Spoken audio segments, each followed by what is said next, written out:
All right, guys, welcome to the Get Bit Podcast for blurs, for nerds. If you have a fandom, you are always welcome here. I'm most Will Buchanan, of course, the man to my right, your left, depending on how your screen's flipped. I wonder what introduction he has today. So, what do you got, Joe? Aggressively biased yet fair Green Lantern fan, Joe Tonello. This is gonna be fun. With that being said, guys, just like the changing of hands in the WWE, we are no longer going to be worried about the PTC because when is the Parents Television Council ever did anything right for us? Because they're going after Deadpool and Logan on Disney Plus now. If you don't want your kids to watch it, don't watch it. Aside from that, we're just going to go ahead and hop on into it. So, I like one thing they've done for us. What's that? Live action. Where in the world is Carmen Sandiego? Still doesn't make up for the fact they complain about everything else. Still doesn't. But I see your point. You make a point. You do make a point. But speaking of points, guys, we are post San Diego Comic-Con. As you can probably tell, it really wasn't a how can I put this ever so nicely? It was not a competition. Yes, it was great to see Warner Brothers come out and show a few things that we're actually going to show you now. We're going to show you in about the next few minutes. But it is undisputed what Marvel did on Saturday with their panel. And how can we say this ever nicely, Joe? Completely just said Black Adam who? Curb stomp. Yeah, pretty much curb stomp. It was a curb stomp. It was a beatdown of epic proportions. But with that being said, we did want to give every trailer its due. So, of course, we're going to start with DC because there's really not a lot of them. Again, this is one of the bright lights in DC. And we're talking about Shazam! Fury of the Gods, which is the trailer we're going to show now. I'm an idiot. It's showtime! I don't deserve these powers, if I'm being honest. Like, what am I even contributing? Ow! There's already a superhero with a red suit with a lightning bolt on it. Aquaman is literally huge and he's so manly. And Batman is so cool. And I'm just me. I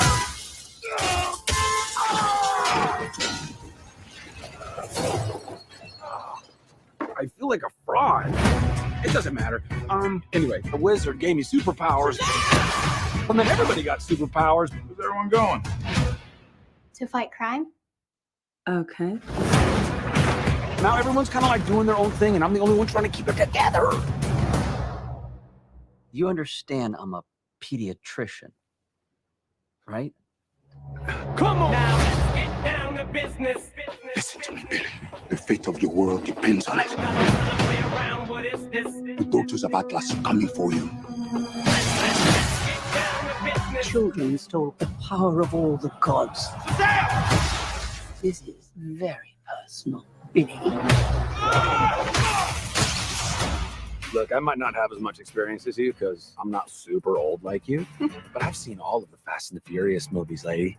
It's all about family! Family! Guys, that was a signal! Introducing the star of our show. His name is Shazam! Now let's get down to business. Your world will not survive this. I don't know how we fight powers like this. You think I know how to fix this, dude, but I really don't. Billy, everyone can be worthy. Let's give it a chance. Now go fight for your family. Go fight for the world. Hurry, step right up. You wouldn't want to be anywhere else in the world right now. I just threw a truck at a dragon. I love my life. Let's get down to business. Let's get down to business. Can I get a witness? Okay, so that was Shazam! Fury of the Gods.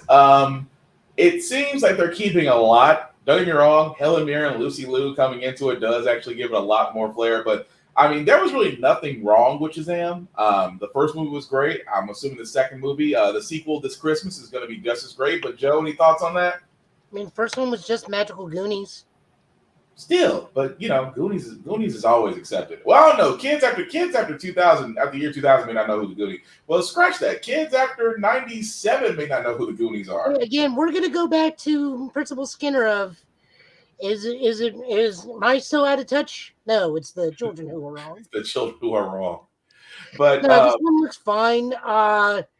My money is always going to be on Dame Helen Mirren. You just know better. Mm-hmm. It's one of those fights where it's like it's down to, I don't know, Hulk Hogan, Macho Man Randy Savage in their 80s prime, and Dame Helen Mirren. Ooh. Your money, the smart choice, is Dame Helen Mirren. Just let me tell you something, Shazam. You're gonna come down here with the. I'm sorry, that's gonna stick with me for a while. But I almost went to Macho Man when I really shouldn't have. That's gonna kill my voice.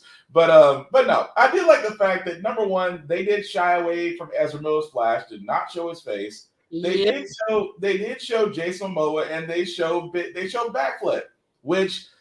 Very quickly for all those, because we are going, this is DC news that was just released as of today that I did want to cover very quickly, that yes, they did show Jason Momoa, but they showed Batfleck. What I mean by that is in Aquaman 2, which is Aquaman the Lost Kingdom, Ben Affleck will reprise his role as, of course, Bruce Wayne / Batman in this, as it was said from Jason Momoa's Instagram. Bruce and Arthur, love you and miss you, Ben. Just toward the back lot. Can't wait for Aquaman 2. So you know what this tells me? The Snyder Boys are going to come out in full force again? No, all the Amber Heard parts are now Ben Affleck parts. No, not too soon. That's good. It's not too soon at all. That's good. I guess Bruce Campbell didn't get the role. But no, I like that. I mean, if there is a way to... Actually, it's a very smart way to salvage. I mean, not to say that Aquaman 2 needs salvaging or readjusting, but if you really think about it, removing Amber Heard and adding Batman to it does do one of two things. It does take away the stink that is Amber Heard off the movie. Ben Affleck, for all intents and purposes, was actually a good Batman. I wasn't mad about him. I wasn't mad. I still think that, Snyder writing and directing actually made it worse, but I know it's him as the character I got no issue with. And of course, Jason Momoa playing Aquaman in this one is great too. So it's basically a win-win across the board. Yeah, they are trying to make up whatever ground they can because they did not turn out well. And honestly, it's not really their fault. No. Just outside sources prevented DC from having a strong hold in San Diego Comic-Con. They're not going to touch the Flash stuff. I guarantee you that was supposed to be their tentpole, not Black Adam, and Ezra Miller has pretty much crippled that movie almost beyond existence. Like, it's Deathstroke shooting out Bart Allen's knee mid-run at this point. Pretty much. The Amber Heard thing, they're trying to calm that down as much as possible.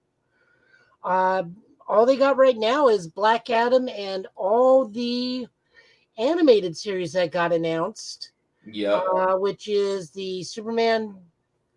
I don't know why Batman Superman has title on this, but it's Batman Superman Battle of the Super Sons, which is that full CG movie. Yeah. 50-50 on that. Ruby Cross Justice League is coming out, which, if you're a Ruby fan like I am, that's fantastic. The book was great. I love the fact that Barry Allen's mother's semblance is to know whenever another person has childhood trauma involving their parents. Pretty much. No, literally, that's what her semblance is. If you have mom or dad problems, she knows. She also has a pet turtle named Speedy. Oh, dear. We have the next couple of actual Tomorrowverse movies too, which is Batman, The Doom That Came to Gotham, which I have no idea what that is, but I think it's a prominent Batman story. The Doom That Came to Gotham? I think so. The Legion of Superheroes, because that's still a thing. Justice League Warworld, and it has been confirmed they are working on a second Justice Society film because the first one actually went over real well. Yeah, which again, But that's cool though for DC because DC's always been. I will say this outside of Aquaman, Shazam, and it's like DC's always had, and Wonder Woman. I completely forgot. Although Wonder Woman 84 was a little questionable, but no, it was not a good movie. The thing that also gets me is they brought no news for Blue Beetle or Batgirl. I don't think there is. No, they brought no news. So like, no, what I'm saying is I don't think they have any updates. Which is weird because Batgirl was supposed to come out last week. Yeah, and it probably got pushed back. But that's what I'm saying, though. It's just the whole thing of just. I'm saying that, with Batgirl, which again, highly anticipated, of course, with Brendan Fraser playing Firefly in it. So I think that's still getting tooled. I don't think, you know what I think it is? I think that they want to pull an Ezra Miller from the DC showcase that they did. When he was, he looked high as a kite. I guarantee no one was going to show up that high. Right. But I'm saying is they didn't want to show up empty-handed, I guess. They didn't want to sit there and be like, oh, well, we would have a trailer, but we're still filming and we don't have anything to show you because we're still filming. And it's like that whole nonchalant, hey man, it is what it is kind of thing. It just didn't. I mean, I don't think DC wants that. So I think it's better to have nothing. It's better to have nothing for Batgirl. It's better to have nothing for Blue Beetle. But let them gestate on their own, especially when you think about the fact of when we cover what we're going to cover with Marvel. When Marvel came out with all that stuff, I think it would have got lost. I think it would have got lost in the Marvel onslaught if DC released that information, because DC released Black Adam and Shazam, and nobody was talking about Black Adam after Saturday. That's just being honest. But speaking of DC, before we move on to the other side of Marvel and the fact of they just completely killed San Diego Comic-Con. Me and Joe did actually watch the latest Green Lantern, Beware My Power. If you haven't seen it, it's actually available right now, and here's the trailer for it.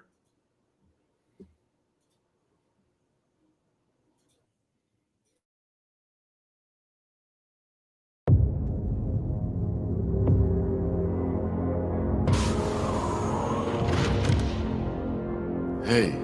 Intruder! Whoa, whoa, whoa! I have pointy ones too. Look.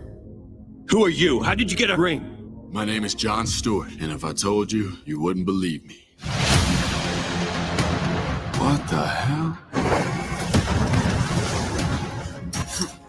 At last, I found you. John Stewart of Earth. What? You possess singular will. Welcome to the Green Lantern Corps. After years of bloody war, the Owen security net was disabled. Hal Jordan and millions of Thanagarians died that day. They will pay. Well, she's fun. Sinestro thrives on chaos and death. Get ready for a fight. Annihilate them.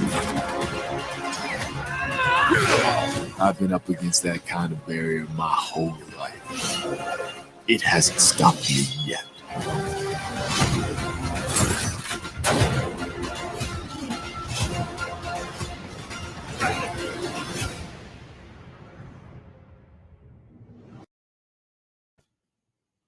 Okay, so that was actually the trailer for Green Lantern Beware My Power. It's actually out right now. Joe, I'm going to let you go first because I know you had a lot of thoughts on this one. This movie, as a Green Lantern movie, was good, but I am severely confused by a number of things. First and foremost, I want to know why DC is very afraid of putting Kyle Rayner first and forward and taking his stories and giving them to other people. Like, John Stewart has some very prominent stories in Green Lantern. Very, very prominent ones that are still called upon to this day. I do not understand why they have to take other Lantern stories and adapt them to his. Safety. So, like, Ron Benegor, he has nothing to do with. Right. I will say like this, because I thought that too when I saw the Ron and Thangar story. I'm like, he wasn't. First and foremost, I was like, he wasn't there. That's not his story.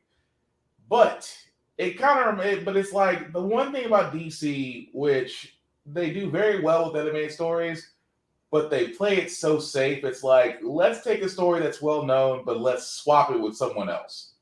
It's almost as if it's almost as if this was supposed to be. I'm not gonna say a cash grab. I don't want to say it's a cash grab, but it's so safe to the point to where it's foolproof. It's like how can they not like this? It's Jon Stewart. Our facts are. Our research group says everybody wants to see Jon Stewart. Everybody wants to see Jon Stewart as Green Lantern. So we got to give him this story, even though we don't really use one of his stories. Let's use one of the more popular stories from a different Green Lantern and just adapt it to him. And I'm thinking to myself, and I was like you. I looked at it, I was like, that's not his origin story at all. But at the same time, it's almost as if they don't want to. It's almost as if they don't want to take risks. Like Emerald Twilight, Emerald Dawn, Kyle Rayner's story. Ron Thanagar War, Kyle Rayner's story. Right. To a degree, the Sinestro Corps War is mostly about Hal and Kyle. It's John's there. I'm not going to argue that, but John's defending. But not as prominent.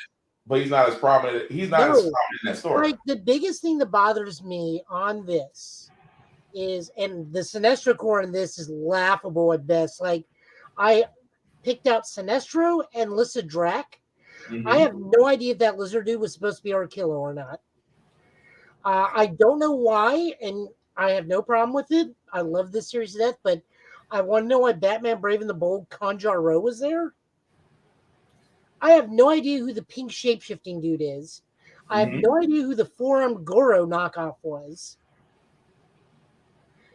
Like, I can go pull out my Sinestro Corps War stuff. I have the war.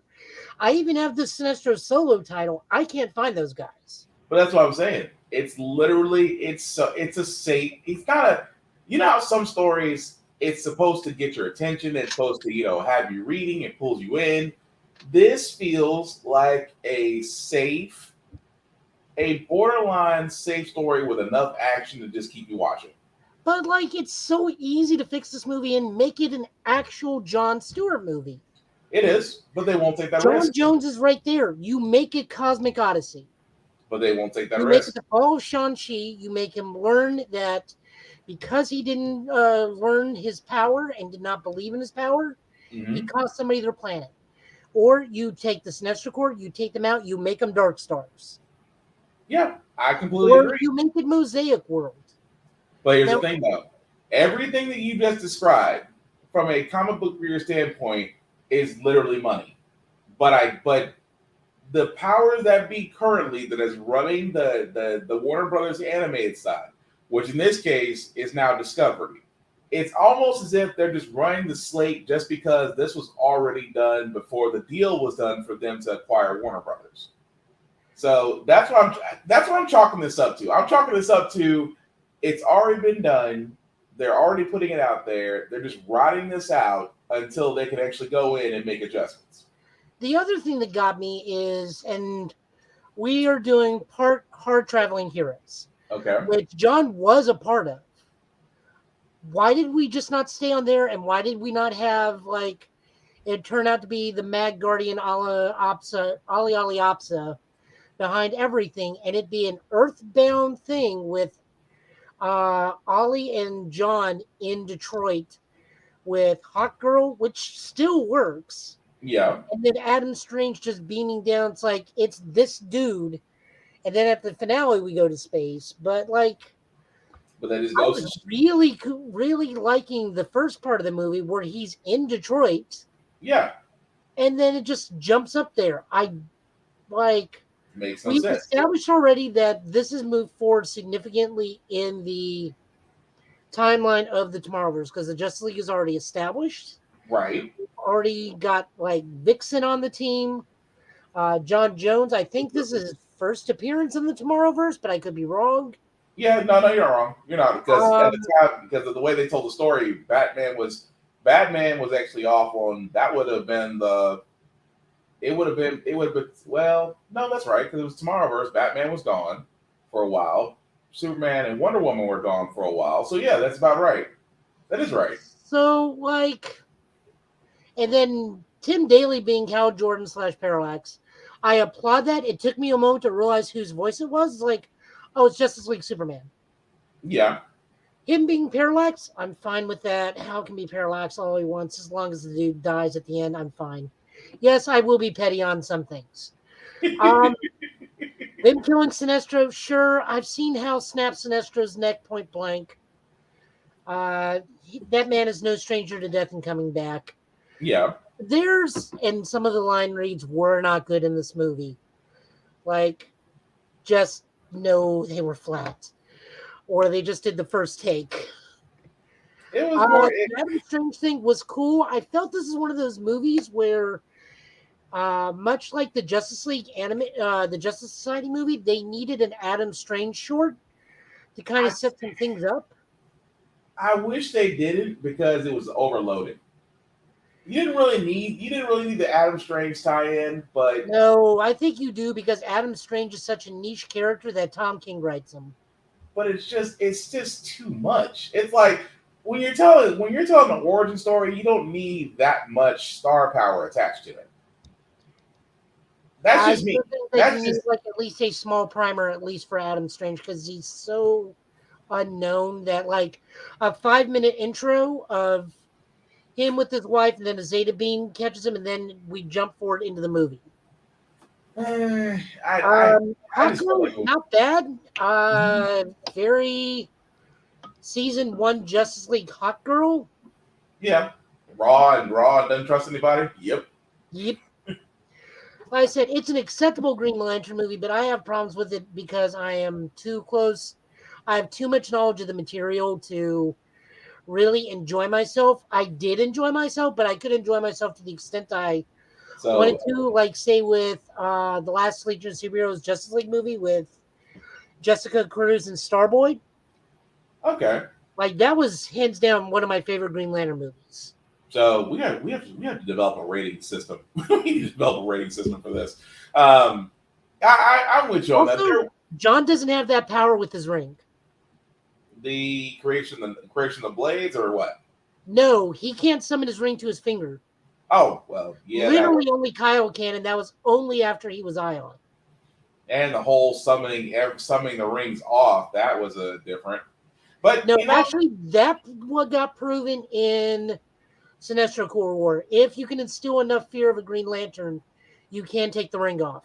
No, not Sinestro doing it. John actually calling the rings back to Hal. Yeah.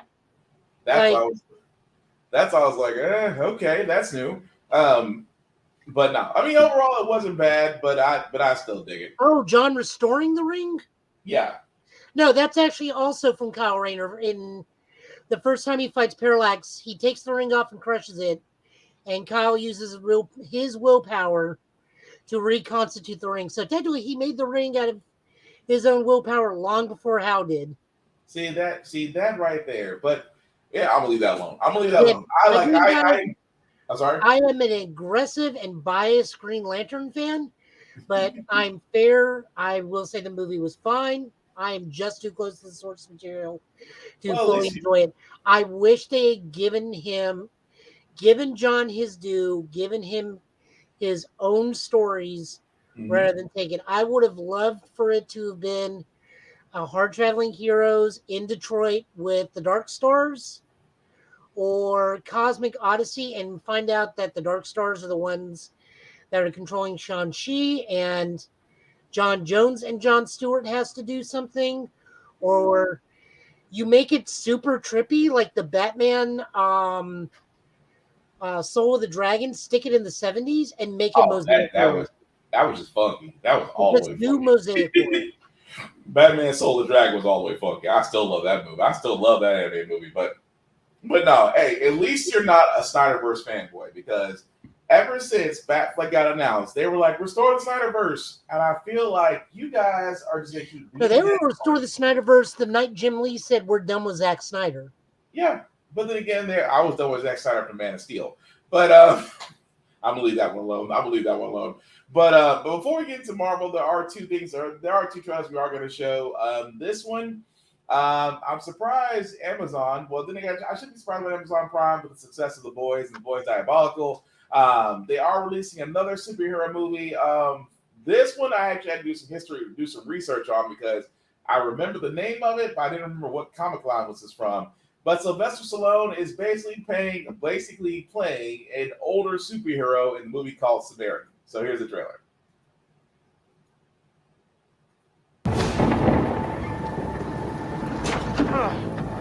Wait up! What are you doing with all this junk?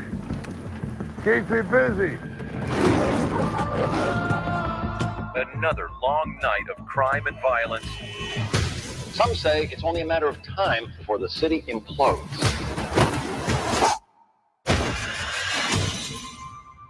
I think we're finished here. Go on, beat it.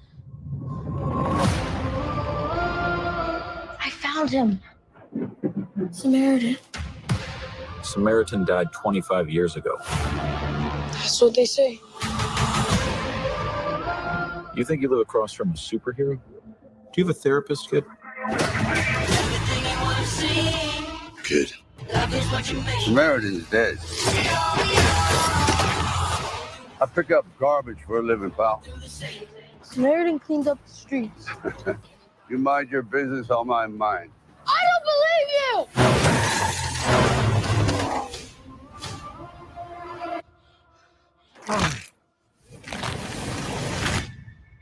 Are you okay? I'm cool. How strong are you? Not as strong as I once was. Things start to fall apart when you stop caring. And I stopped caring a long time ago. How come you hate who you are? For some people, it's too late to change the damage they've done. He's hiding something. I want him dead. Really?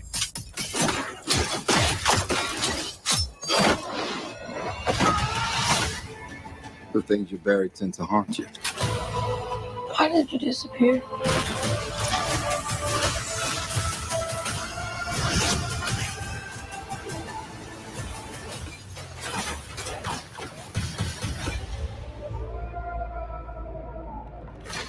Hey, old man! Try this.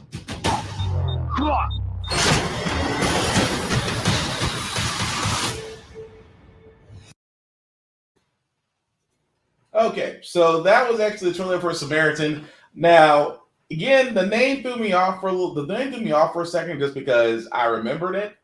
It was actually a story that was done by Mythos Comics, and yes, if you're wondering, they're still out there for the world to see. But Joe, you've seen the trailer. Your thoughts on this? Is it going to make you watch it come August 26th on Prime Video? This is a very different Samaritan from the one I know. Samaritan I know is from Astro City. He's the Superman analog. Right. So they did the same. Actually, Sylvester Stallone still looks the part for him in that from Astro City Samaritan. Yeah. So that's why I was looking at that. I was like, I don't remember it that much. I do remember his arch enemy was Nemesis, but I'm not saying that. I'm not sure if that's him or that's Joe Valentine. Okay, thank you. I was gonna say if that's a deviation of him or of how they're going with it. They're not really giving a lot, but definitely gonna watch. I know I'm definitely gonna watch August 26th because I definitely want to see it. And plus, Sylvester Stallone, he doesn't really put out bad movies. He doesn't. Well, I mean, there is Over the Top. Oh no! There will be no slander over the top. There will be no slander. Lincoln, hey, hawk trucking is still allowed. There will be no slander. I mean, I'll give it a shot. I know I'm busy that weekend because BotCon is going on that weekend. Oh, that's right. That is exactly I right. gotta go to a Transformers convention and convince myself not to spend over $200. Good luck with that. I say every time. You get to go meet Frank Welker, so you know. Cool, but no, no, it looks fine. He just looks like it seems like generic story. Honest to God, and I'll say this, and I hope this doesn't break you on this one. This looks like a better version of Steel. No, agreed. He's got the suit, he's got the hammer. I mean, you're not wrong. You're not wrong. Honest to God, if they could still do it, I would Honestly, and if Henry Cavill would be down, I would like to see Henry Cavill take on Sylvester Stallone and let Stallone be Hank Henshaw. You might want to trademark that idea. It's like Cyborg Superman. Yeah, that actually wouldn't be that bad. Yeah, I mean, they got Snyder's not part of it anymore. It actually is a pretty good idea. But now that I think about it, it's like, dang, just I can see that. I can definitely see that. But before we get to the Marvel side of things, there is a teaser trailer for John Wick Chapter 4. If you're like me, I am looking forward to this.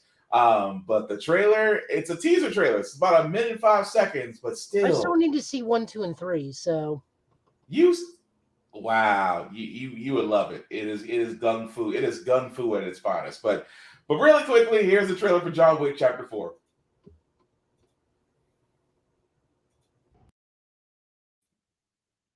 I am looking so forward to March 24th. So this is the Raid Redemption version. You know, I'm gonna be honest with you. It's because you haven't seen chapters 1, 2, and 3. All of them play like this, but they all seem to top each other. Are they as good as Hard Boiled? Same level. Okay, I'm down. Same level. I'll put it that way. Same level. At least watch chapter 1. If chapter 1 grabs you, 2 and 3, they just pretty much up the ante. But no. How graphic is the dog death? Oh, dogs on. How graphic? I know about the dog, but how graphic is this? Oh, you don't see it. Okay, then that's acceptable. These terms are acceptable. Yeah, you won't see what happens to the dog. I will say that you will not see what happens to the dog.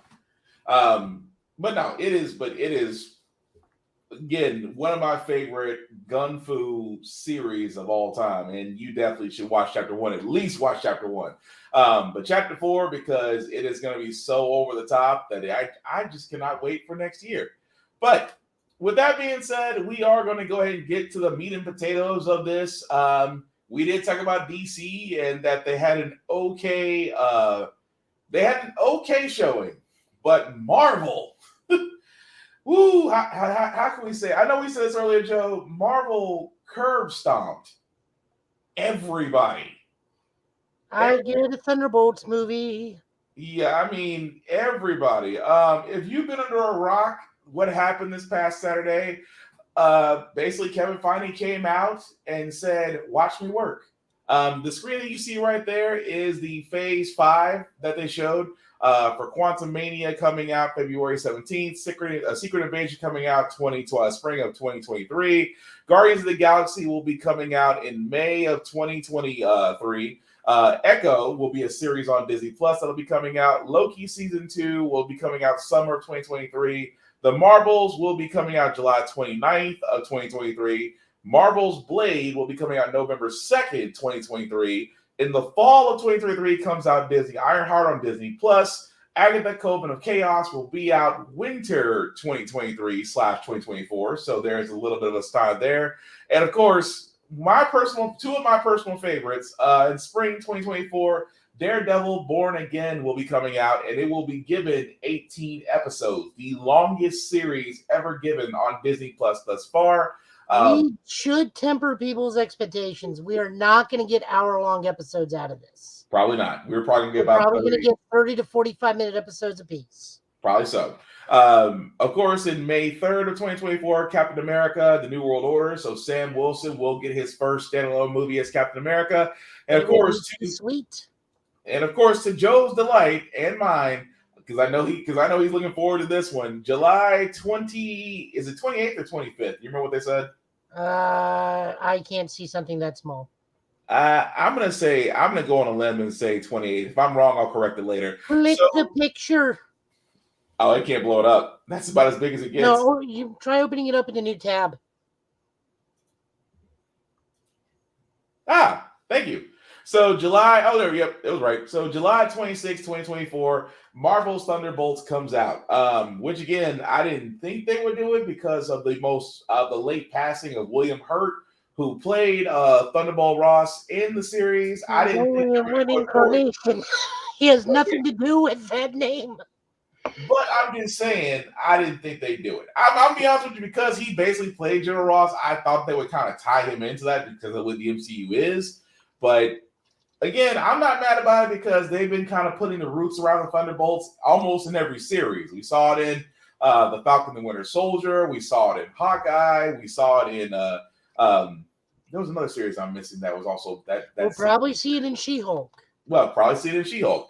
But we're gonna see Daredevil everywhere. So again, that is a plus. But Daredevil is like the new Robert Downey Jr. for this this coming phase. Yeah, they did say Phase 6. If we have that. Yeah. Yep, get into it now. Now I know I can kind of make them bigger. I'm old. There we go. So with Phase 6, which he also did announce, Lord. Now keep in mind there are many dates across that board, but November 8th of 2024, we will see the Fantastic Four's entry into the Marvel Cinematic Universe. Of course, you see that. I'm sorry, what you said, John? So they did confirm something in Fantastic Four is we will be seeing Spider-Man in Fantastic Four. Okay, so did they say Tom Holland Spider-Man, or it is just confirmed that Spider-Man is making an appearance in Fantastic Four? Something tells me that movie beforehand is going to be the Spider-Man movie that involves the black suit. Spidey's got to go to the Fantastic Four to see what's going on with the black suit. Yeah. And then somewhere in here is another Spider-Man movie. Yeah. Or Secret Wars where he loses the black suit. Possibly. Because there are some dates. Fall 2024 has a date. Winter 2024 has a date. 2021 or 2025 has a date. Spring 2025 has a date. We do know May 2nd of 2025, we will see Avengers again and the Kang Dynasty. So we will be seeing at least one introduction of Kang the Conqueror. We already know we're going to see him in Quantumania, the next Ant-Man movie. There are blank spaces for summer 2025. And of course, November 7th of 2025, we will see Avengers Secret Wars. So Marvel came out the gate guns blazing and telling us. I'm sorry. No, go ahead. Now I'm just saying that they came out the gate for phases 5 and phase 6. There is a lot of speculation, of course, about the next Spider-Man movie. We do know that if they still play the same things, we will get Spider-Man Across the Spider-Verse Part 1 sometime next year. So we will see that animated movie. But yeah, there's still a whole lot of spaces there. But the fact of everything that's announced, Marvel just came in there and as Joe eloquently put it, curb stomped everybody at Comic-Con. What are you going to say, Joe? Some of these spaces will be filled in soon. I have a feeling they're not going to put him here. They're going to put him in D23, which is the second week of next September. Yeah, because a lot of people were talking about Armor Wars and something else missing. Yeah, I wouldn't be surprised if there's a Moon Knight in there. The other thing I noticed is a lot of people are assuming that it's just going to be Doctor Doom and the Fantastic Four. Mm-hmm. Guys, King Dynasty is coming down the corner. I guarantee you their villain's going to be Ramatut. Wouldn't be surprised, but or a team up between the two. Yeah, I can see that because they've done it before, so that's not beyond realm of possibility. Or they'll even combine it and say like they meet Doom and Doom's trying to raid the tomb of Ramatut. And that's I see what you're saying. I can go with that. But with that being said, I'm sorry, what were you gonna say? Do we want to go and try this thing that I found? Not yet. Hold on to that thought. Hold that thought before we all take that wonderful journey together. Hold that thought. So anyway, there are some trailers that did get covered. I'm gonna start. I'm gonna say the Black Panther trailer because it's gonna be kind of rough. It's gonna be a little rough to watch. What do you say, Joe? We do need to make acknowledgement that the guy from God, I can't remember his name for the life of me. The guy that played the main field leader in Peacemaker. Walked the aisles in this high evolutionary costume. Yes, and he looked great. I can't think of his name to save my life right now. He was the guy that played War in Peacemaker, but I cannot think of his name. He played Mern, there we go. So, yeah, he looked great as a high evolutionary. I thought that was great. But yes, we are going to start with She-Hulk first because if you see the Black Panther movie, we're going to need a moment. But that's not a trailer. That's just a celebration. True, but She-Hulk is going to be freaking great because that's the next Disney Plus. That's the next Disney Plus show coming up, and of course, they did release a new trailer for it. So, go ahead. No, what are you gonna say? So I noticed 3 cameos in here that no one's talking about. When I watched the She-Hulk trailer again today in slow-mo. Okay. When we get there, we'll get there. All right, I'll let you call it. She-Hulk! She-Hulk! She-Hulk! She-Hulk! It's true. I am a Hulk. And watch it. Jennifer Walters is an attorney who has accidentally taken in the Hulk's blood and has become Like a chick Hulk. A She-Hulk? Exactly. She-Hulk, attorney at law. That's got a nice ring to it. that name better not stick. There's something so surreal and so funny about a giant 6'7" Hulk in the courtroom. It was about putting a real human being into these absurd situations. It's just like as cool and edgy as we can get away with. Girl, your ass looks crazy right now. It's something that you think you knew, which is law shows, and something that you think you know, which is Marvel shows, smashed together. This show is so much fun. It all has this tongue-in-cheek, self-referential thing going on. In the comics, she broke the fourth wall and was super meta. Just want to make sure that you don't think this is one of those cameo every week type of shows. Well, except Bruce. And Blonsky. And Wong. She spent all this time becoming a lawyer, and this idea of being a superhero is not appealing to her. Being a superhero is a trial by fire. Oh, I'm not a superhero. I just want to be a normal, anonymous lawyer. There is no going back to what you were before. Who's gonna protect the world if not people like you? This is expanding the definition of what a Marvel Studios production can be. This is a radical, revolutionary show. Can we get some shots, please? It's an emergency.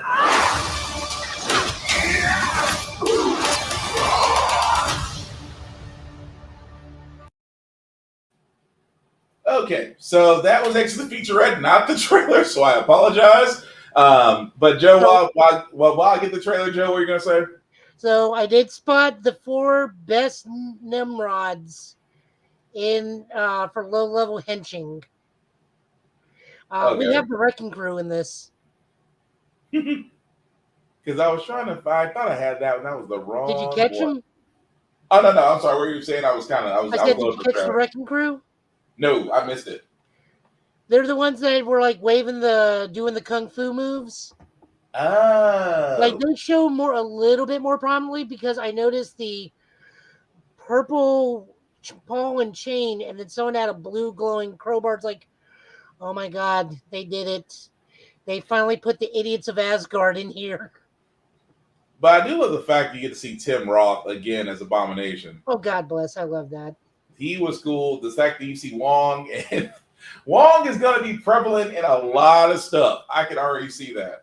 Well, Phase 4 is just Phase Wong. Yeah, I mean, well, he is the Sorcerer Supreme for now.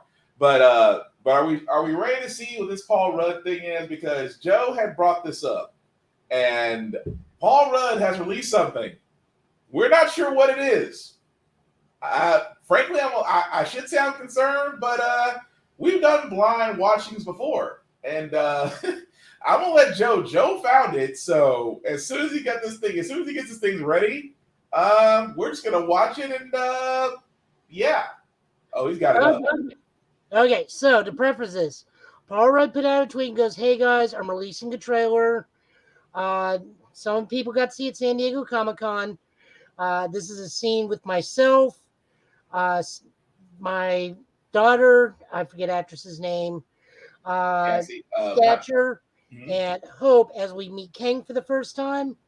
Then he goes like this: "I haven't seen it. Will hasn't seen it.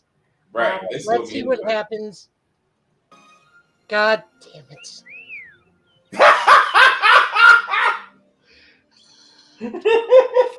Nothing good. This is worse than Rick Roll. He doesn't just. We should not be laughing at this. We should not be laughing at this. God damn it. We should not be laughing at this.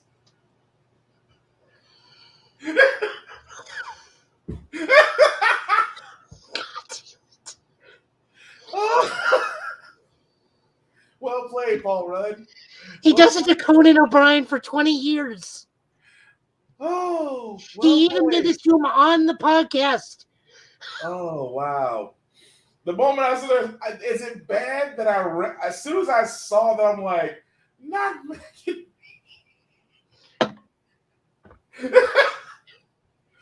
Oh, well done, Paul Rudd. Well done. He has done, no, he has legit played that clip for Conan O'Brien for 20 years. Oh, man. He even did it on the Conan O'Brien Needs a Friend podcast, and it's a visual, it is a non-visual podcast. It does not work, and he gets us here. All I can say is well done. He got us all. But, oh, that was, oh, God. Okay. So, the last trailer we got, guys, again. Let me see if I can find the She-Hulk 2 trailer. Yeah, well, you go ahead and find it. I'll go ahead and play Black Panther. So, while he's finding the She-Hulk trailer, the actual one that we wanted to show, my bad. As Joe put this is a celebration. This trailer for Black Panther Wakanda Forever is more of a celebration for the late Chadwick Boseman.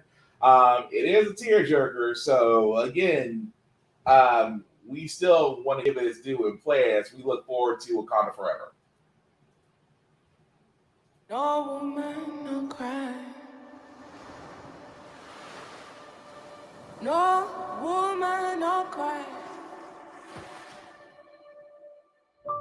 Hey, little darling, don't shed no tear. No woman, no cry. Good friends we have, and good friends we've lost along the way. In this great future, you can't forget your past. So dry your tears, I say.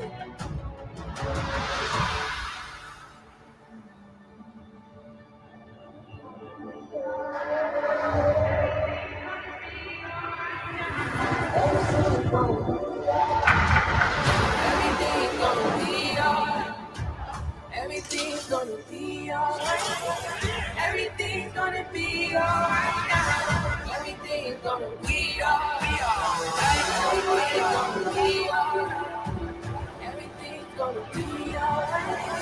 Everything's gonna be. I am queen of the most powerful nation in the world, and my entire family is gone. Have I not given everything? Everything's gonna be alright. Everything's gonna be alright. Everything's gonna be alright. Everything's gonna be alright. Everything's gonna be alright. It's gonna be alright. Everything's gonna be alright. Everything's gonna be alright. And when I wake up.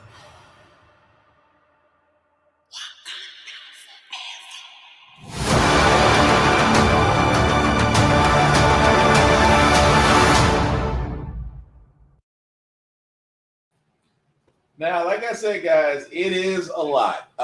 Again, you did see a lot of tribute to the late Chadwick Boseman. You did actually see, again, and also another thing I did want to point out very quickly. Hang on a second. I think I'm going to start playing without me. So, literally and figuratively, I have, what I really want to point out about this, about Black Panther Wakanda Forever that we see. First and foremost, there's the thing about boycott. Let's kill that. The whole boycott in Black Panther because they didn't want to recast T'Challa. Kevin Feige said T'Challa was not going to be recasted. This has already been said and done, and that there seems to be this growing movement to recast him. Let it go. They've already made the decision. It's not going to go beyond that point. boycotting such a movie that had a lot of production behind it, a lot of hype behind it. And again, the first Black Panther was great. It would be a disservice not to see the second one, especially because we want to see what they do. I mean, me and Joe have talked about this before about where they go to for Black Panther. Unfortunately, now that Boseman has passed, I mean, we did talk about the recasting of T'Challa, and the next important question: who else is going to don the mantle of Black Panther now? I myself, and I've said this before, and I'll say this again, I thought that Shuri was too early. It would be too early for Shuri to don the mantle, because if you did that, then it's almost like having the first story of Black Panther be told all over again. But now with the introduction of Namor, the Submariner, and the fact that that's being introduced to the MCU, or we're going to get introduced to the underwater world of, it starts with a T, and I can't remember the name of it right now. Talok? I'll go with that because it sounds close. But we're getting introduced to that to that city, and we're getting used to it. We're getting introduced to an anti-hero. So, and again, I want to see where it goes from here. Now, we can all speculate. We all can speculate who is in the Panther suit at the end. Now, I'm going to be honest, because someone sat there and said, if you look at when Kendrick Lamar says, "When I wake up," and you see Black Panther's claws come out, and of course you see the gold and black accents, a lot of people either believe that either it's Killmonger waking up, because technically Killmonger, Michael B. Jordan's character, technically didn't die at the end of Black Panther. You didn't see him fall over, but again, like most things, did you see a body? And it wasn't beyond the fact of the matter that they could have still saved him.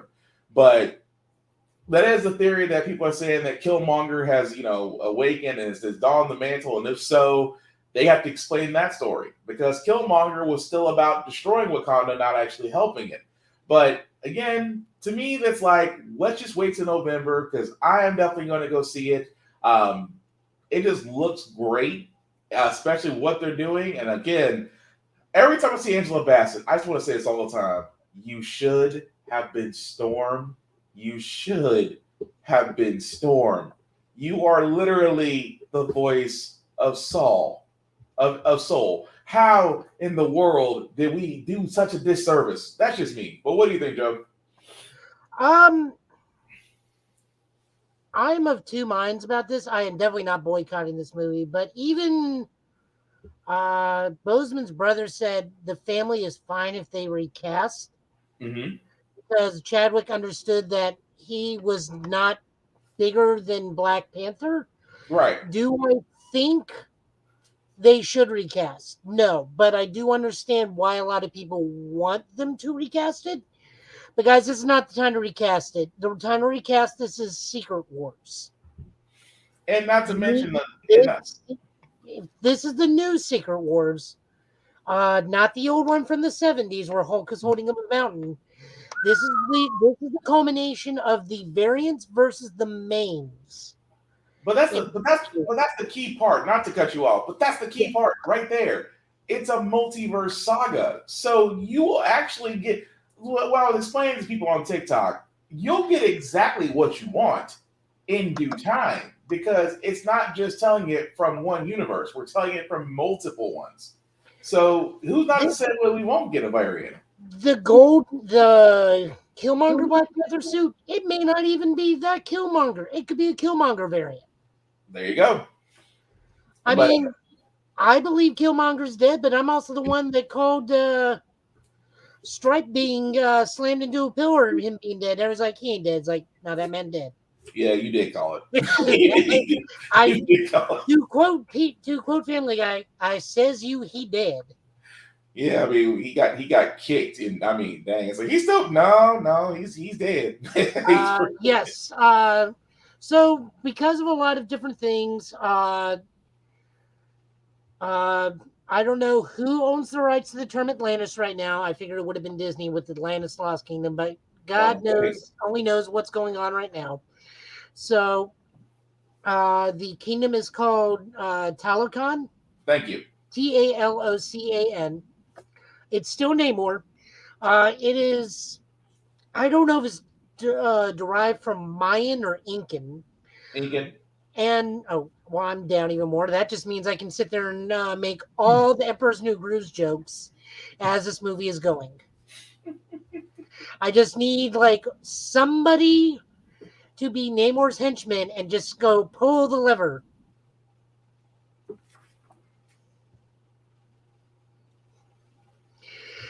So, furthermore on this, I don't mind it. I cannot wait for it. I honest to God think their Namor design is fantastic.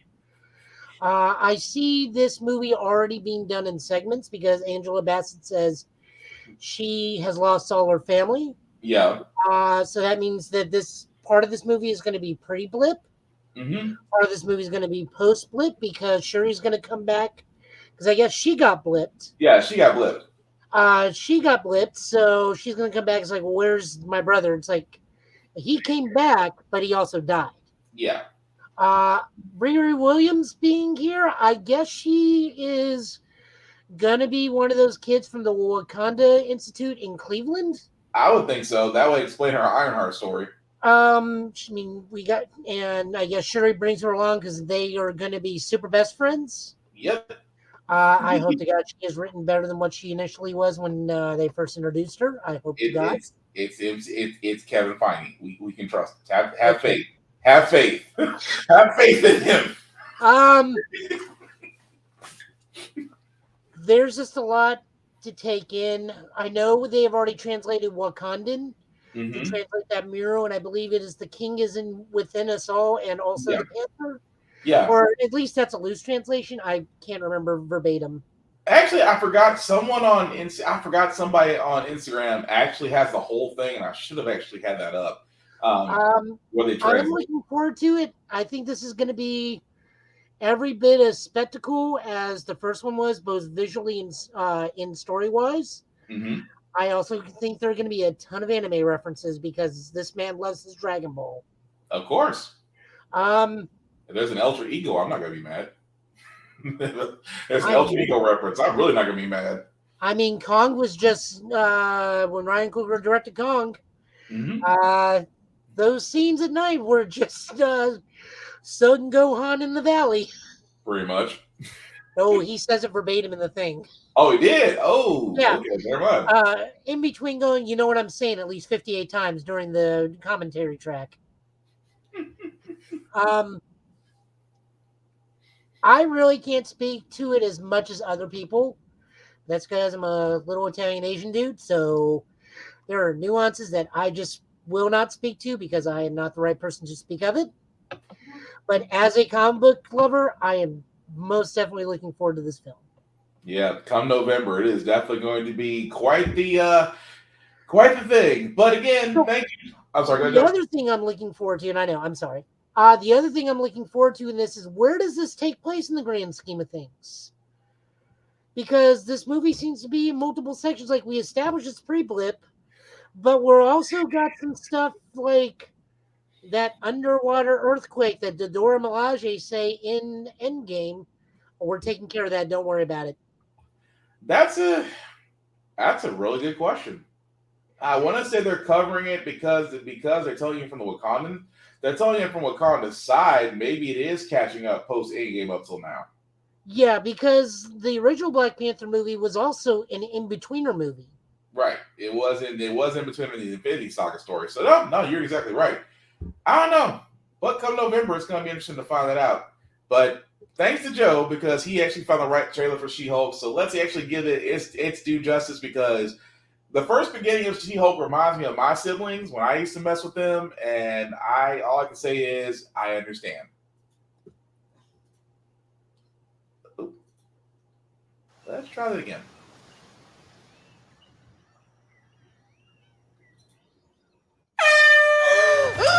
Wow! Jesus, what the hell, man? Still in control, no overwhelming feelings of rage. No! A normal amount of rage! You do revert back to Gen form when you sleep. Was the air horn really necessary? For comedy, absolutely.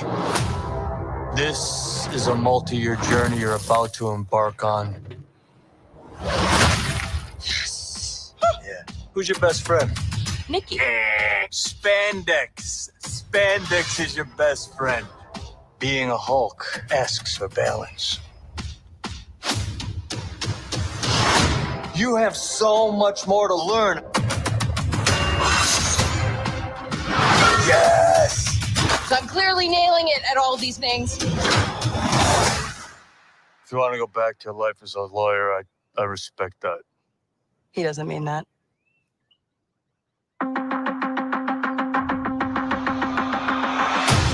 More and more eccentric superhumans are coming out of the woodwork. We're going to launch a division for them. And I want the She-Hulk to be the face of it. Jennifer Waters. Namaste. I have a serious conflict of interest. This man tried to kill my cousin, Bruce. Yeah, that's quite all right. Oh. People only care because I'm representing Emil Blonsky. I think they care because they're like, hey, that girl's green. Jen, do your thing. God, I really like this outfit.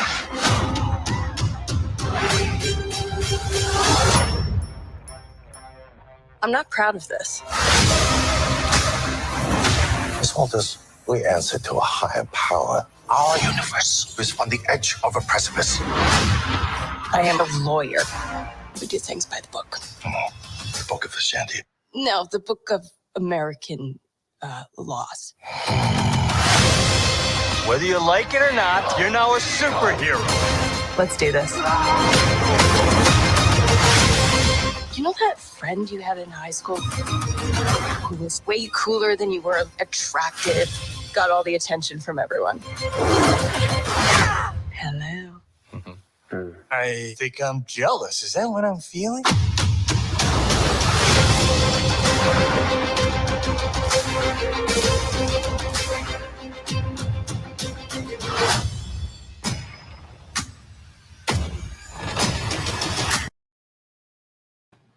Let's just be honest. That's Daredevil.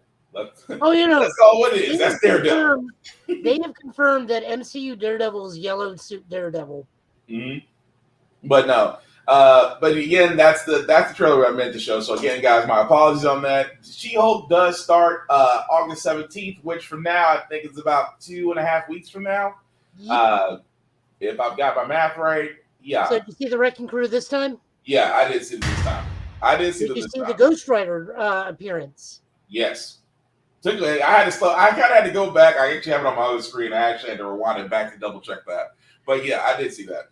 But August 17th is when She-Hulk Attorney Law comes out. Again, I'm looking forward to it. This like Disney Marvel came out both barrels swinging. And of course, they are giving us all the content we can handle, but August 17th is definitely going to be interesting. But any thoughts besides what you saw in the trailer? The things that comic book people have already had to be summoned upon in various groups for. One, Jen is not replacing Bruce. Even when created, Jen didn't replace Bruce. Bruce was very prominent and still is prominent. Mm-hmm. 2, Professor Hulk is the second weakest Hulk there is. But the fact his right arm is completely healed does say that his healing process was slower post in-game. Yeah, well, I mean, it's because he's Professor Hulk. Yeah. So Professor Hulk is one of the weakest Hulks. The only one that's weaker than him is Joe Fixit, which is why he's still Ben Grimm's favorite version of the Hulk, because it's the only Hulk Ben can beat. He can beat. The only Hulk he can beat. There's a lot of stuff going on with Jen with the fourth wall breaking. She was doing it before Deadpool. True. Like, that was actually her primary shtick, was she fourth wall broke. Yeah. She talked to John Byrne quite a bit. The Wrecking Crew. The idiots of Asgard, as I like to call them. They are not Asgardian, but they somehow lucked their way into Asgardian enchanted weapons. And became slightly above Hammerhead's personal goons. Yeah, I mean, it's prestigious. I mean, at least Fancy Dan could probably hold his own more than these guys. I'm glad they're all in therapy. Have to see them all. We do get to see some other people. We do see Mentor and one other guy who's a She-Hulk character from the Dan Slott run. You kind of lost me on that one. That I'm a little faint on that one. It was when they were talking, the dude with like the horns sticking out of his head sitting there. Yeah, it'll come to me later. I know what you're talking about. I can't think of That's his name. Mentor. The other one's another character. Yeah. So, like, we're going to see a whole lot of stuff. Like you said, the featurette showed that, yes, she's going to be fourth wall breaking too. It's just a lot of people are already starting to say, well, this was done first, this one did first. Like, no, she was the first to do this. Yeah, but again, or at the very least, she was more prominent at that point. Deadpool did not really talk fourth wall at that point. They didn't let Deadpool go to the level that he's at right now.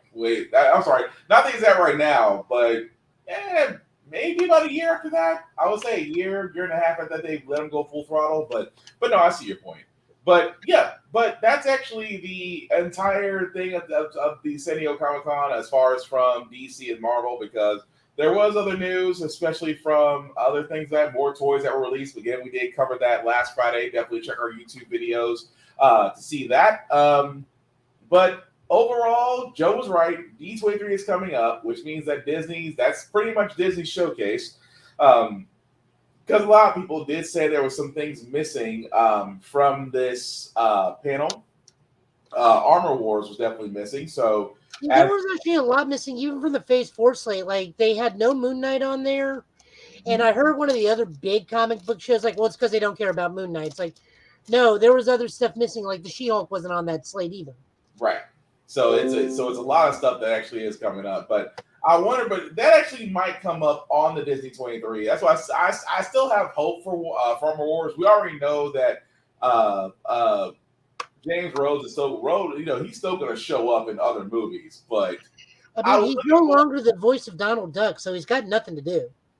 Yeah, it is true. But like I said, I'm looking forward to it because come D23 to see if she goes on with that. But aside from some other news, Joe, we got anything else before we move on to comics?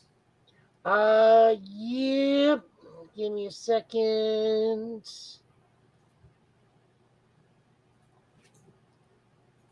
We got this coming up. Oh, hang on. Oh, yes. Go ahead and tell him, Joe. So we got Kumite in Nashville coming up at the end of October. This is going to be at the Farm Bureau Expo Center, which just held a Kai-Con, which was very fun. Also, yes. With COVID. Yeah, that boded well. That timing was terrible. I just left the con. Sorry. So this is a fighting game tournament. I have broken out Mortal Kombat XL to try and practice my Ermac. I can still get my 26% combo off of one bar after some minor practice. Street Fighter is going to be there and some other stuff. No, pretty sure KOF 15, Guilty Gear Stride, Dragon Ball Fighter Z. Everybody is welcome. Entry has not gotten put up yet. I hope to be able to enter. I'm not sure, but I am competent in fighting games. We'll put it that way. I'm not an amateur, but I'm certainly not exactly Justin Wong level here. Or Maximilian Dude, I'm kind of like in the mid tiers. I'm decent. I know how to play the game. So I'm gonna go and give it a shot and see what happens. I've got it pulled up over here. I'm looking at the list. I was like, can I go back and try? Because I really October 28th to 31st. I'm sorry, October 28th to 30th. Sorry, but still, I was like, I want to be where the people are. I want to be. You know what? I could probably put that down because I know, Joe, you said you were going to enter in, right? I'm going to try to. Because I'm going to be honest, I think if I can get Vaughn to go with us, I think I figured out our video issue. I think I solved our video problem. Well, there you go. If I can get Vaughn to go with us, if I can convince Shadow to go with us, I think we solved our video problem. But yeah, I want to play. See, I miss video game tournaments. I miss them with a passion. And this is 3 months is enough to get me back in fighting shape. I can live with that. I just have to convince my fiance to let me play for 5 hours uninstructed every other day. But yeah, y'all hold for me on that one. But what else you got, Joe? No, that's pretty much it. This is the biggest thing. I mean, we got BotCon coming up in Nashville. Oh, for all those that don't know what BotCon is, you want to let them know, Joe? I'm just going to bring it up. That works. You know what, honey? I know you're watching this. I'm going to go with Joe to Lebanon on October 28th to the 30th. So I'm just letting you know now. I'm pretty sure there's nothing we have planned on that. I just want to let that be known because I think that falls on a weekend. So, it does fall on a weekend. Last weekend in October. Okay, sweet. So, I'm definitely doing that. I'm sorry, Joe. Oh yeah. So BotCon is. Oh yeah. Go ahead. Sorry. Hang on. That's my birthday month. Your birthday's on the. You know what? We're not having this discussion over open podcast. Go ahead, Joe. So anyways, yeah, BotCon was the former Hasbro official Transformers convention. Recently, BotCon broke away from Hasbro. They're doing their own thing. They're traveling around, and they are going to Nashville. I will be going. I could meet Frank Welker. I can meet Greg Berger, who was the original Grimlock. Mm-hmm. I can meet the man who designed every Transformers profile, Bob Budiansky. The original Black Arachnia voice actress, Simon Furman. They just announced David Kaye, so I can possibly meet Beast Wars Megatron and animated Optimus Prime, animated Grimlock, and Cyberverse, or whatever that one is, Armada Megatron. Also this guy. Also Garudamon. But the merch they're gonna have there is gonna be nuts. Oh yeah, no, the badges are already like $100, so Oh, that's not bad. I was expecting higher. That's not bad at all. I can actually live with that. You can find out that exactly right here. Oh yeah, that's not bad. $100 for a badge? That's not bad at all. General admission is $45, $45, $45. Or VIP premium or 4-day weekend badge is $100. I'm down. See, I'm going to go and chill and probably stay until the vendor room closes. Try not to buy a bunch of stuff. I'm probably just going to buy Stunticon stuff. I can say that, but if I go, I'm at least spending about a good $300. When's my birthday? Your birthday is October the 18th. Yes, I know. It's definitely not like the 15th you were about to say. I wasn't going to say the 15th. I was going to say the 18th. I mean, but it still doesn't beat Kumite. Kumite still is 2030. That's still 10 days past your birthday. I'm just going to point that out, Miss October the 18th. But I'm sorry, Joe. Birthday month. If she wants to do it, do it. Birthday month. What kind of mess birthday month? Men don't do birthday month. You know what, Joe? What else we got? What was the other thing? We got Columbia Comic-Con coming up in September. Mm-hmm. I believe it's the weekend of September 17th. I've gone to this multiple times. It's just a fantastic, tiny little con.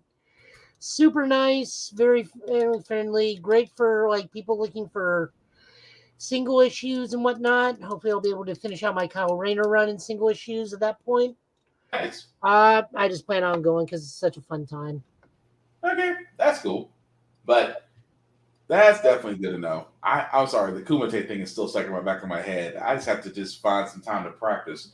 But now that we got that news out of the way, so as Joe is queuing up the comics, guys, let you know, just to go ahead and tell you off the bat, while he's getting that queued up, guys, always remember, definitely support your local comic book stores. Ours is Rick Comic Book City. Has 3 locations here in Tennessee, especially Middle Tennessee. 1 in Fort Campbell, 1 in Clarksville, of course, the other one in Donaldson. Definitely go out and support if you can. They are voted the #1 comic book store in Nashville, so definitely check them out. And also, if you do not have a comic book store near you, you can always go to a local library. Libraries do carry the most up-to-date mangas, anime, and of course multimedia. And for the price of $1, you can get a library card and still be able to enjoy all of the written content to your heart's pleasure. So definitely support your local libraries, support your local comic book stores, because trust me, without them, we would still be in the dark ages. But let me know when you're ready, Joe. Also, remember right now, it's early voting month in Nashville. Please go vote. Oh, yes, please. Above all else, go vote. Be active. Oh, okay, I see it. All right. Didn't know Casey was Supergirl.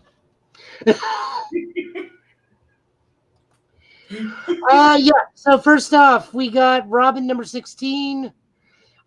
This is written by Josh Williamson, art by Roger Cruz, and inks by Norm Rapond. The long and short of this one is Lord Deathman has come to the island that Robin now runs because he now, I think, legally owns the Mortal Kombat Island. Yes, he legally owns. So him and Connor Hawk are just chilling out, being bros there, and Lord Deathman is saying all these horrible things about Flatline, so they have to go investigate. You go to Tokyo, run into Super Batman, who is a Japanese superhero there, who has a much more distinguished Japanese hero name than he does an American hero name.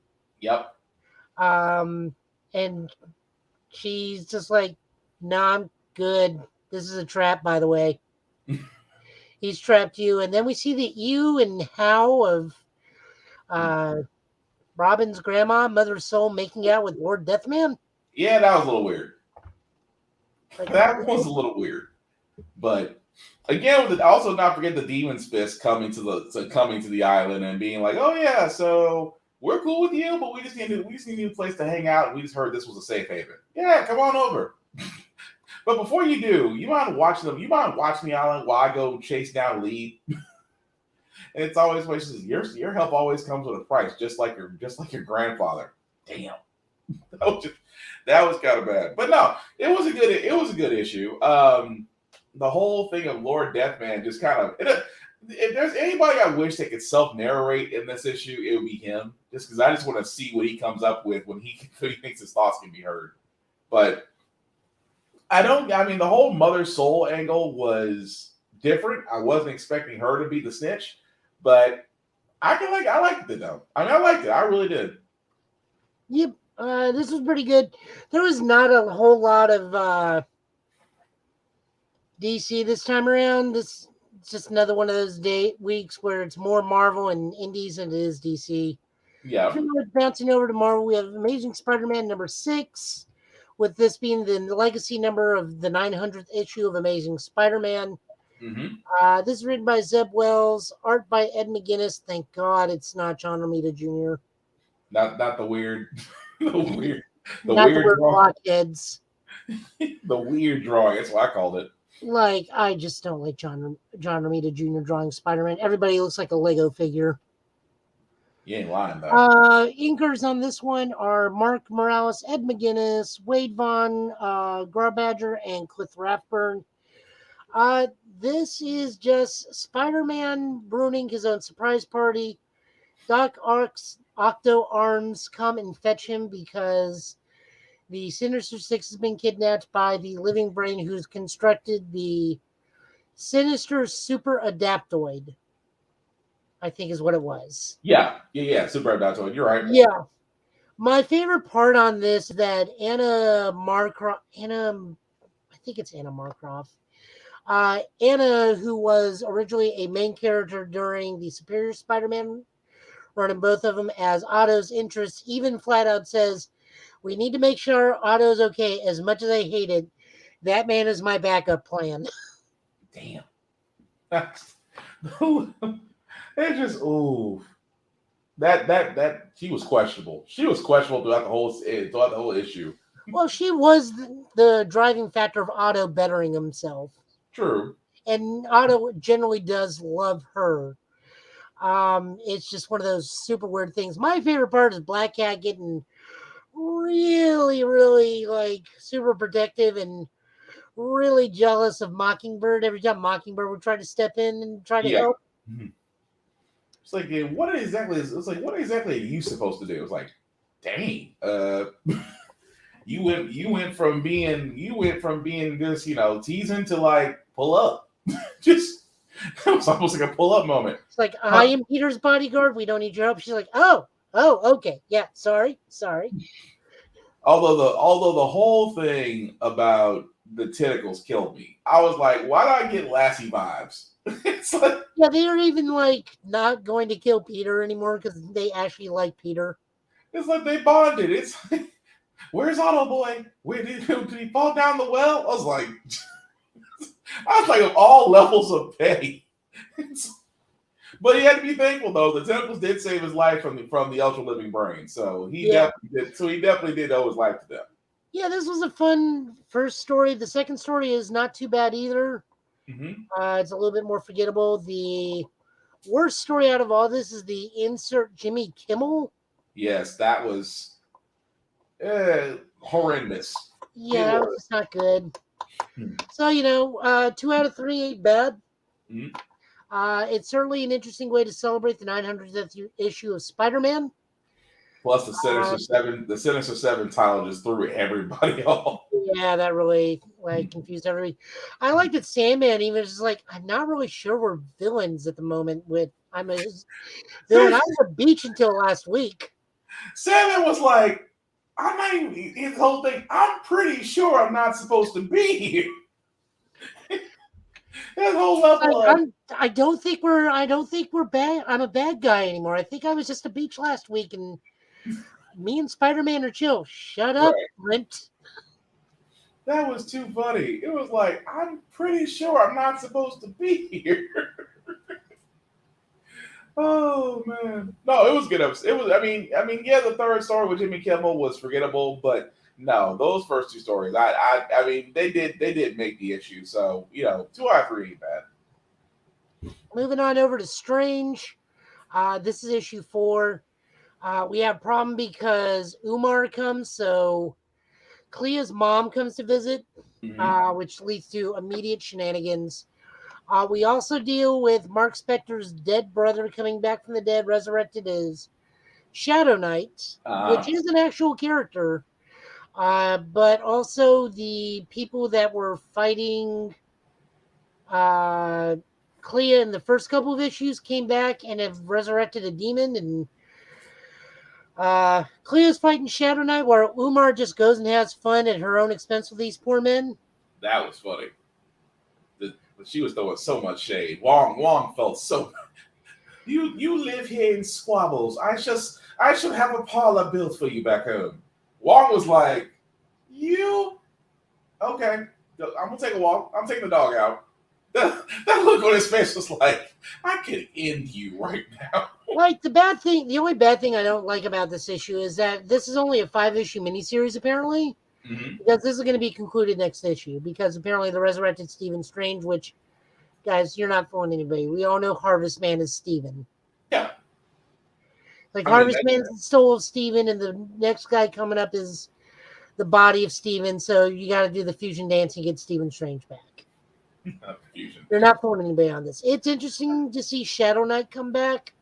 That was definitely something. It was cool to see that despite all their enchantments and all the level of power, Moon Knight stuff still BS's its way through every possible spell and magic there is. That was still random bullshit. God. I'm sorry. No, I mean, I enjoyed it. Jed McKay continues to just rock stuff he's in. His Iron Cat series is just as good as this. We're doing honorable mentions with variants. This is written by Gail Simone with art by Phil Noto. Guys, I'm not going to lie to you. I have no idea what's going on in this book. It's very hard to keep track of which Jessica Jones is the real one. I am purely here for the Phil Noto artwork.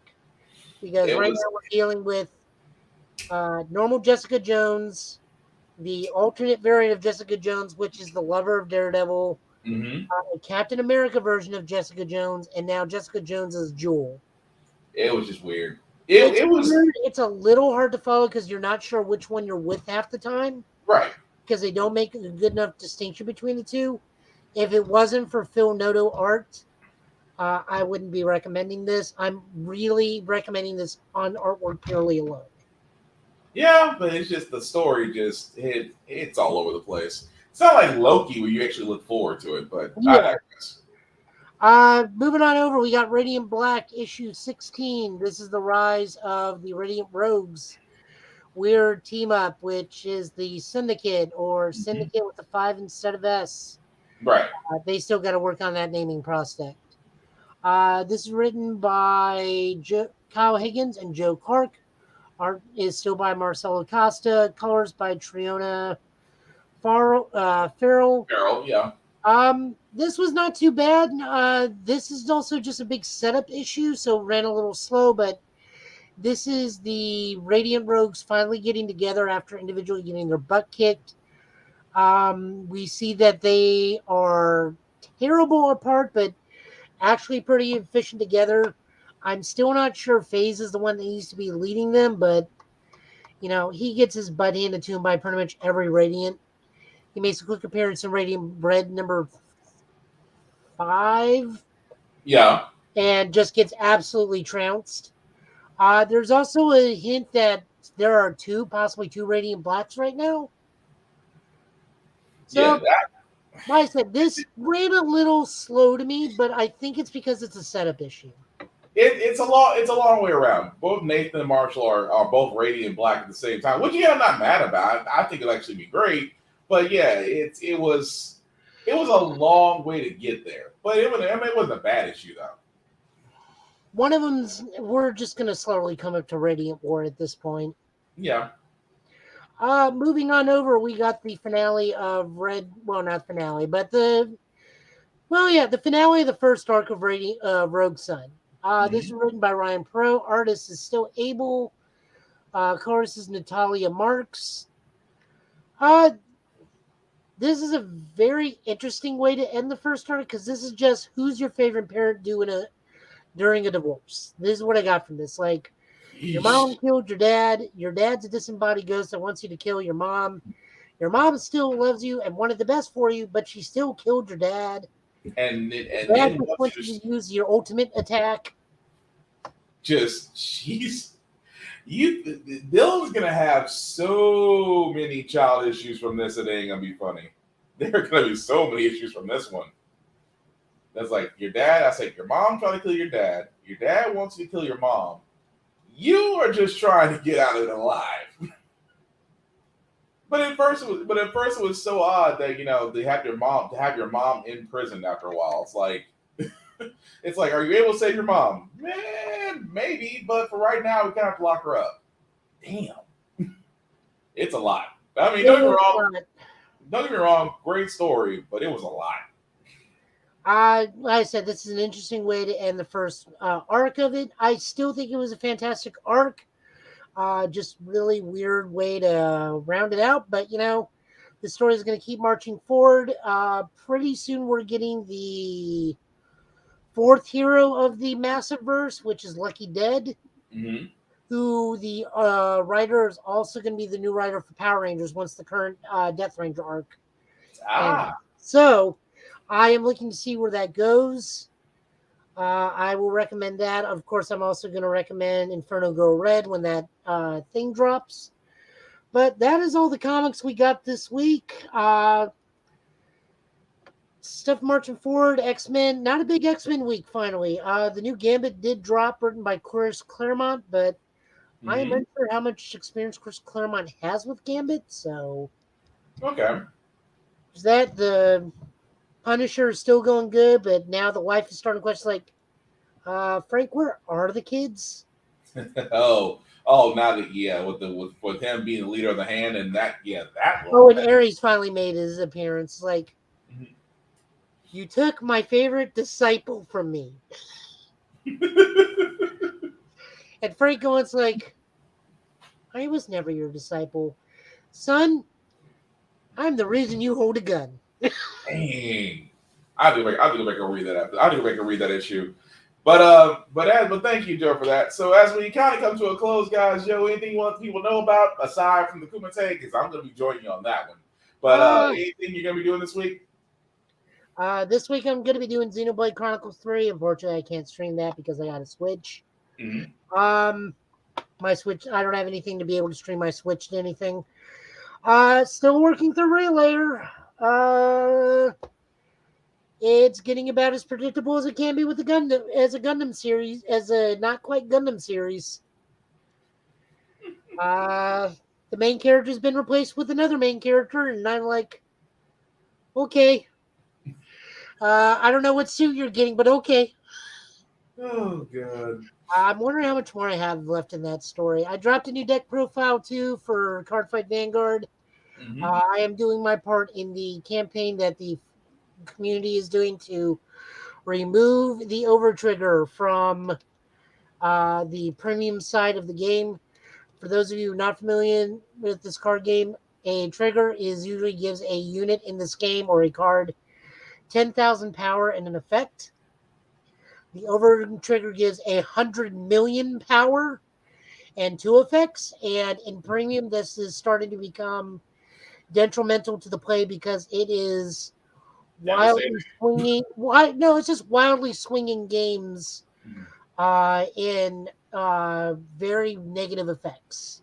Gotcha. So I, like most of the community, do our part to make it known to Bushiroad that we need to get rid of it only in the legacy format. Gotcha. Okay. Well, but aside from that, you can catch Joe's streams. Of course, his YouTube channel, Total Justice Gaming. Check him out on Twitch at Joe Italian last name. So definitely take him out there. As far as yours truly, guys, I know, let me not forget the other person that's also promoting us as well.